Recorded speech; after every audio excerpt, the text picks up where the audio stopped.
انتہائی واجب الاحترام برادران اسلام، معزز سامعین، بزرگوں، عزیز دوستوں، بھائیوں،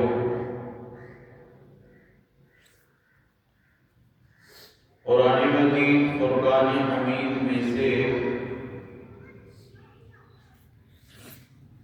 دو آیتوں کا تھوڑا سا حصہ تلاوت کیا ہے۔ انہی آیتوں کے متعلق چند باتیں آپ کی گوش گزار کروں گا۔ دعا ہے کہ خالق کائنات مجھے حق سچ کہنے کی توفیق عطا فرمائے اور ہم سب کو دین کی باتیں سن کر سمجھ کر ان پر عمل پیرا ہونے کی توفیق عطا فرمائے۔ خالق کائنات نے اس زمین کو بنانا شروع کیا تو پہلے بیت اللہ شریف کو بنایا۔ اِنَّ أَوَّلَ بَيْتٍ، فرمایا اس زمین پر جو سب سے پہلا گھر ہے وہ بیت اللہ شریف ہے۔ وُضِعَ لِلنَّاسِ لَلَّذِي بِبَکَّةَ مُبَارَکَ، اللہ تعالیٰ نے اس بیت اللہ شریف کو بنایا۔ یہ پہلا گھر ہے، یہاں سے زمین کو اللہ نے پھیلایا اور پھر پوری دنیا اللہ نے بنا دی ہے۔ یہ پہلا گھر بیت اللہ شریف ہے جو آج بھی موجود ہے اور لوگوں کے دل اس بیت اللہ کی طرف کھینچے چلے جاتے ہیں۔ اللہ تعالیٰ نے اس گھر میں ایک کشش رکھی اور عربی کا ایک قاعدہ اور قانون ہے کہ چیز اپنے اصل کی طرف لوٹتی ہے، کیونکہ ہماری اصل وہ بیت اللہ ہے، تو ہر انسان کا دل اس کی طرف لوٹتا ہے، کھینچا چلا جاتا ہے۔ کوئی پڑھا ہوا ہے، ان پڑھ ہے، کوئی بڑا ہے یا چھوٹا ہے، مرد ہے یا عورت ہے، ہر ایک کی خواہش ہے کاش اللہ مجھے بھی وہ گھر دکھا۔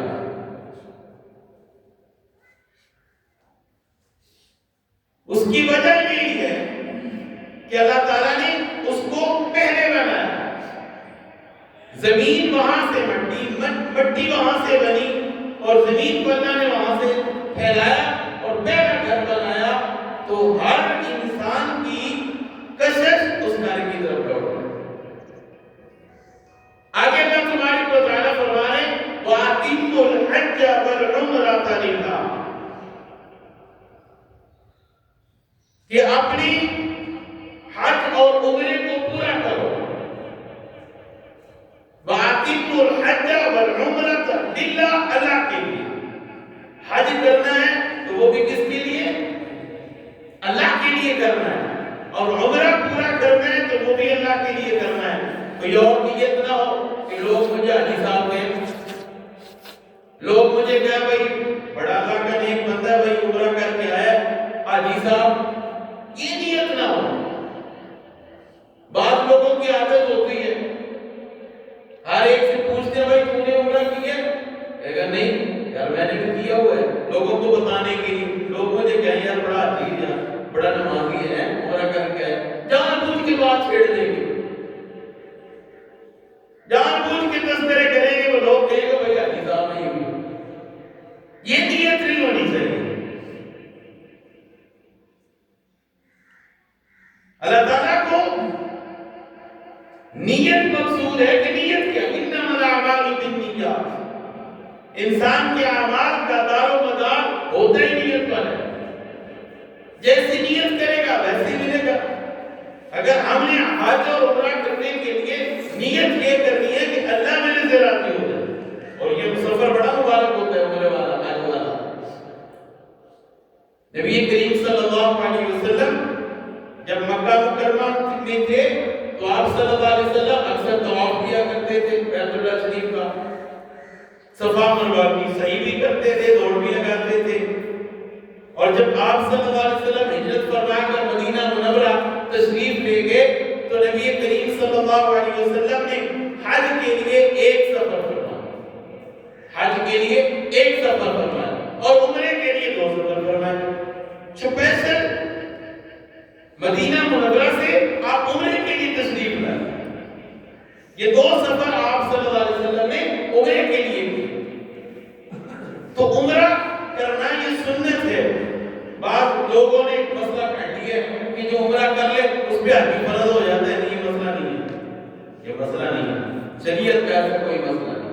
عمرہ کرنا سنت ہے، جتنی بار مرضی کرو جا کے، اللہ نے استطاعت دی ہے تو جاؤ عمرہ کر کے آ جاؤ، سال میں 2 کر لو، 4 کر لو، 1 کر لو، اس میں بڑا ثواب ہے۔ نبی کریم صلی اللہ علیہ وسلم نے ارشاد فرمایا جو بندہ عمرہ کرتا ہے اور اللہ کے لیے کرتا ہے، اللہ کی رضا مقصود ہو، تو جب وہ عمرہ کر لیتا ہے، اپنا حلق کروا لیتا ہے، سر کے بال منڈوا دیتا ہے، وہ اس طرح گویا کہ ابھی ماں کے پیٹ سے باہر ہوتا ہے۔ جس طرح بچہ ماں کی پیٹ سے باہر ہوتا ہے تو گناہوں سے پاک ہوتا ہے نا، اسی طرح حج اور عمرہ کرنے والا جب حلق کروا لیتا ہے وہ ایسا ہے گویا کہ ابھی ماں کے پیٹ سے باہر نکلا، اللہ اس کے سارے گناہ معاف کرتا ہے۔ اور اسی طرح ایک حدیث مبارکہ میں نبی کریم صلی اللہ علیہ وسلم نے ارشاد فرمایا ایک عمرہ دوسری عمرے کے درمیان کتنے گناہ، بندے نے ایک عمرہ کیا، پھر 1 سال گزر گیا، پھر اس کا جی کرنے لگا یار میں عمرہ پھر کر لوں، اب بیچ میں 1 سال گزرا ہے یا 2 سال گزرے ہیں، دوسرا عمرہ کرنے کے لیے چلا گیا، تو نبی کریم صلی اللہ علیہ وسلم نے ارشاد فرمایا کہ جو دوسرا عمرہ ہے نا یہ بیچ والے درمیان والے سارے گناہوں کے لیے کفارہ ہے۔ اس عمرہ کرنے کی وجہ سے اللہ بیچ والے سارے گناہ معاف فرما دیتا ہے۔ اور عمرہ کرنے کے لیے جو قدم اٹھتا ہے، بندہ اس سفر پہ جب چل پڑتا ہے اور ایک ایک قدم پہ اللہ ایک ایک گناہ معاف فرما رہا ہے، ایک ایک نیکی عطا فرما رہا ہے، ایک ایک درجہ بلند فرما رہا ہے۔ تو ہمیں یہ سفر کرنا چاہیے، اللہ سے دعا مانگنی چاہیے یا اللہ ہمیں بھی یہ سعادت نصیب فرما۔ تو یہ بھائی بابر صاحب عمرے پہ جا رہے ہیں، میں نے کہا چلو آج اسی موضوع پہ بات ہو جائے تاکہ ہمیں بھی پتہ چل جائے عمرے کے فضائل کیا ہیں، عمرہ کرنے کا طریقہ کیا ہے۔ تو میرے بھائیوں یہ بڑا مبارک سفر ہے، بڑا مبارک سفر ہے۔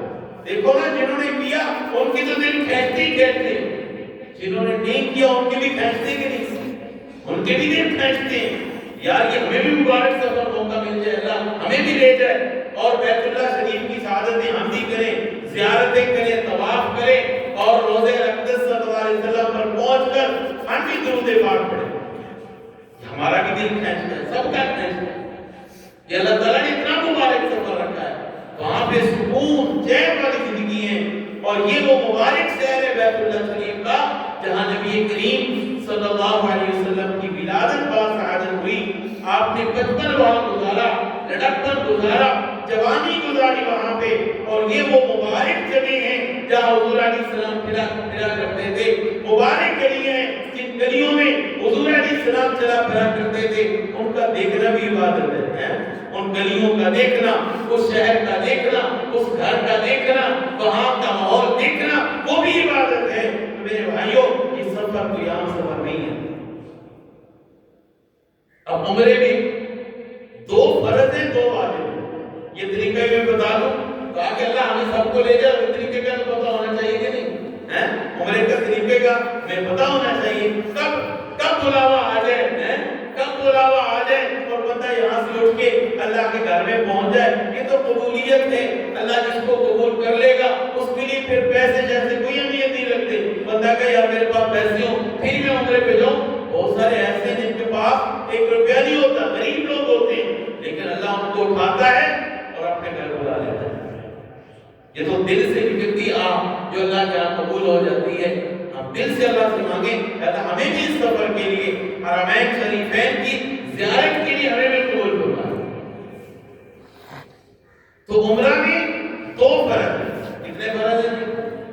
دو فرض ہیں. میرے ساتھ آپ نے بولنا ہے, یہ سبق یاد کر لیں, زندگی بھر کام ہے. عمرہ میں دو فرض ہیں, دو واجب ہیں. پہلا فرض کون سا ہے؟ پہلا فرض ہے احرام باندھنا. عمرہ میں پہلا فرض ہے احرام باندھنا. احرام کہتے ہیں دو چادروں کا پہننا. دو چادروں کا پہننا. یہ سلا ہوا کپڑا پہننا ممنوع ہے, یہ نہیں پہن سکتے.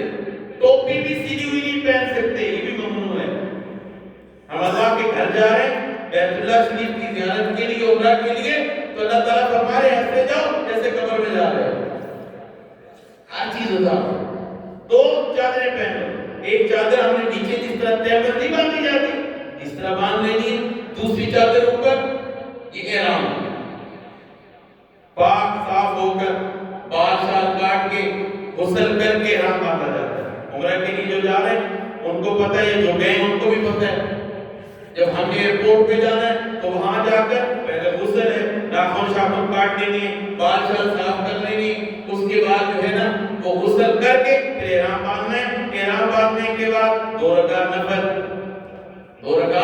نفل پڑھنے ہیں. اب احرام باندھ لیا, احرام باندھنے کے بعد کچھ چیزیں ممنوع ہو جاتی ہیں. احرام باندھنے کے بعد کچھ چیزیں ممنوع ہو جاتی ہیں. جب احرام باندھ لیا ہے پھر خوشبو نہیں لگا سکتے. خوشبو لگانا منع ہے. خوشبوئی صابن نہیں استعمال کر سکتے, منع ہے. اور احرام باندھنے کے بعد سلی ہوئی کوئی بھی چیز نہیں پہن سکتے. ٹوپی نہیں پہن سکتے, سلا ہوا کپڑا نہیں پہن سکتے, یہاں تک کہ سر اور چہرہ یہ بھی نہیں ڈھانپ سکتے. احرام باندھنے کے بعد سر بھی نہیں ڈھانپ سکتے اور چہرہ بھی نہیں ڈھانپ سکتے, ممنوع ہے. ہاں, عورتوں کے لیے عورتیں اپنے سر ڈھانپ کے جائیں گی. عورتوں کا جو ہے وہ ان کے لیے یہ حکم نہیں. عورتیں جو ہے وہ اپنا چہرہ بس کھلا رکھے گی اور باقی جو ہے سر ڈھانپے گی. ان کے بال نظر نہ آئے, باریک دوپٹہ نہ لیں. ان کا احرام کی لباس ہی ہوتا ہے. بعض عورتوں کو دیکھ کر عمرے پہ جا رہی ہوتی ہے لباس باریک پہن کے جا رہی ہوتی ہے. نہیں, کھلا لباس پہننا چاہیے خواتین کو. عمرے کے لیے اللہ نے سفر عطا کیا تو پھر کھلا لباس پہنے. ان کا لباس ہی احرام ہے. اور اپنے جو ہے اپنے بالوں کو موٹی چادر کے ساتھ ڈھانپیں. یہ تو عام نماز کا بھی یہی حکم ہے. اگر باریک دوپٹہ لیں گی تو ان کی نماز نہیں ہوگی. اگر بال نظر آئے عورت کے تو نماز نہیں ہوتی. اور عورتوں کا یہ حکم ہے.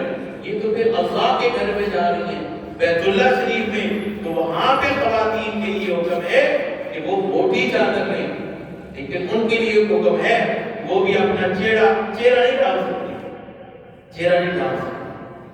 تو احرام میں جب بندہ احرام باندھ لیتا ہے اس میں کچھ شرائط نافذ ہو جاتی ہیں کہ خوشبو نہیں لگا سکتا, خوشبوئی صابن نہیں استعمال کر سکتا, سلی ہوئی کوئی کپڑا جو ہے وہ نہیں پہن سکتا, سر اور چہرہ کھلا رکھنا ضروری ہے, اور پاؤں میں جو اگری ہوئی جگہ ہے اس کا ننگا رکھنا ضروری ہے.